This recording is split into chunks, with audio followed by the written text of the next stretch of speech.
Welcome back to This is Getting Old, Moving Towards an Age-Friendly World. I'm your host, Dr. Melissa Batchelor, and I am a nurse practitioner. And while I do a lot of different things in my daily work, one of them includes hosting this podcast and bringing you news and information about aging and caring for someone living with Alzheimer's disease, and a wide range of topics that I hope will help move us towards becoming a more age-friendly world. If you like this podcast and you would like to help me to grow it and to support it, please like it, share it, and leave a review in whatever platform you've tuned in on today, because your likes, shares, and reviews help get this information out to other people who may be dealing with the same issues. So now let's dive into this week's episode, and I'm going to be talking about Alzheimer's care and giving you 4 tips for providing good care at home after an Alzheimer's disease diagnosis. So healthcare professionals have a responsibility to provide clear and honest information about the diagnosis of dementia, particularly. So they're going to provide information about, and provide guidance about what loss and decline can be expected. But a diagnosis like this impacts everybody in your family. So how you handle the next few weeks and months as you all make this transition is going to be really important for getting off to a good start. And so here are 4 ways to do that. Number 1, see the whole person.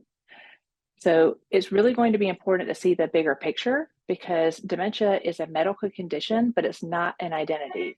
So the person who's diagnosed with Alzheimer's disease or some other form of dementia is still going to be the same person they were before the diagnosis was made. And while Alzheimer's disease is going to change some of those things that the person can do, it's not going to change everything. And it's certainly not going to change everything all at once. Very few people are diagnosed really late in this disease. And so there's still going to be a lot of living left to do. And you're going to want to learn as much as you can about their diagnosis, because that's going to help you feel more comfortable about making important decisions about how you live your life in the present and also how you plan for the future. Number 2, encourage connection. One of the best things that you can do after receiving a diagnosis like this is to continue to live your life every day as full as possible.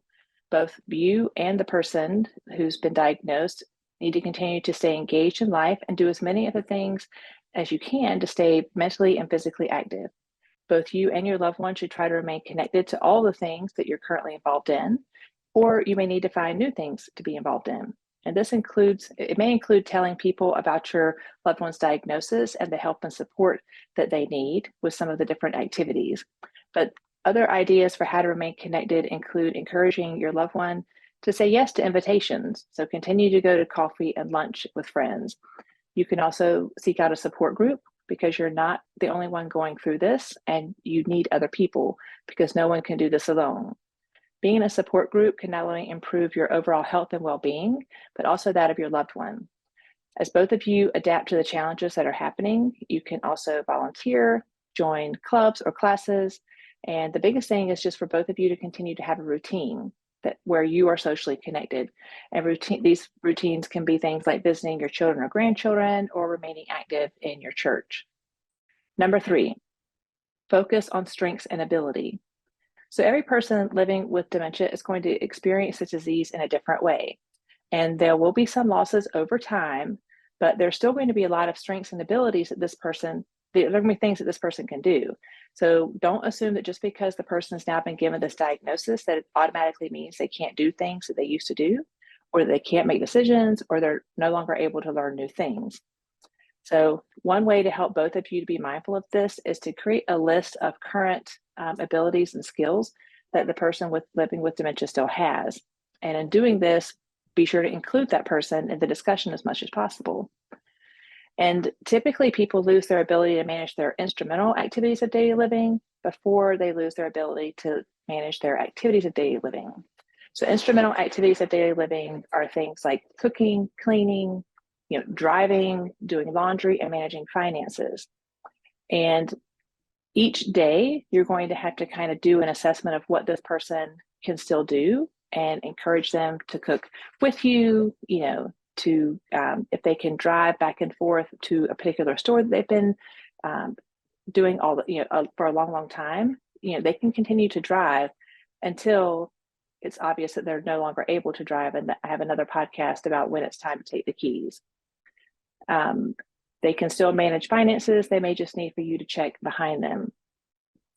Activities of daily living, on the other hand, are more basic. So these are things like being able to dress yourself, being able to feed yourself, going to the bathroom, taking a shower, and the ability to walk. So again, you lose your ability, and probably what you noticed, which led to the diagnosis, was more of the activities in the IADL category, or the instrumental activities of daily living category, before you see the ADL change. Number 4, focus on well-being. So the term well-being, it includes our identity. It includes being connected to other people, feeling secure, experiencing joy, and having a sense of self-worth or purpose. And people living with Alzheimer's disease can still experience well-being, and they can continue to grow and learn. So when you focus on well-being, this includes making the choice to focus on what the person with dementia feels, rather than what they remember or what they can or cannot do anymore. It means spending a lot more time acknowledging their emotional needs and maximizing their strengths and their abilities, rather than spending time ruminating about what they've lost. And so if you think about well-being as kind of like a donut, think about a donut, it's round, has a hole in the middle. Sometimes people can get caught up in focusing on the hole, like what's missing, what they can't do anymore, rather than focusing on the donut. And, at this point, when you're just diagnosed, you probably are still living with someone who is more of a donut than the whole. So that's what I mean by focusing on well-being. Thank you for tuning into this week's episode. If this episode hits home for you, or you feel like you need more support, I wanted to let you guys know that I am in the process of updating my website, and by mid to late August of 2023, in case you're listening to this later, I will have more information about how you can work directly with me, either one-on-one, or you can join my caregiver support group that I will be coaching. In the meantime, you can visit my current website, which is MelissaBphd.com, and the new website is the same. You can sign up for my newsletter. You can follow me on social media to get the most up-to-date announcements of when the website is ready and when these new support services will be open for you to sign up and work with me directly. And I'm really excited and looking forward to it.